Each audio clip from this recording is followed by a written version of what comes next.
নয়া অর্থবর্ষের প্রথম দিন থেকে প্রতিটি এলপিজি সিলিন্ডারে রান্নার গ্যাস সিলিন্ডারে ৩০০ টাকা ছাড় মিলবে। সেই পরিস্থিতিতে কলকাতায় রান্নার গ্যাসের দাম কত হবে? দেশের অন্যান্য শহরে রান্নার গ্যাসের দাম কত পড়বে সেটার তালিকা দেখে নিন। আগামী সোমবার ১ এপ্রিল থেকে নয়া অর্থবর্ষ শুরু হচ্ছে। আর প্রতিবারের মতো নয়া অর্থবর্ষের পয়লা দিন থেকে এবারেও একাধিক নিয়ম চালু হতে চলেছে।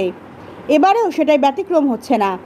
তারই মধ্যে ১ এপ্রিল থেকে এলপিজি রান্নার গ্যাস সিলিন্ডারের ক্ষেত্রে ৩০০ টাকা ছাড় মিলবে। অর্থাৎ বাজারে যে দাম পড়ছে সেটার থেকে ৩০০ টাকার কমে রান্নার গ্যাস কিনতে পারবেন গ্রাহকরা। এমনিতে আগেও ৩০০ টাকা পেতেন প্রধানমন্ত্রী উজ্জ্বলা যোজনার আওতাভুক্ত উপভোক্তারা। ২০২৪ সালের ৩১শে মার্চ পর্যন্ত সেই ছাড়ের মেয়াদ কার্যকর ছিল, যা বাড়িয়ে ২০২৫ সালের ৩১শে মার্চ পর্যন্ত করে দেওয়া হয়েছে।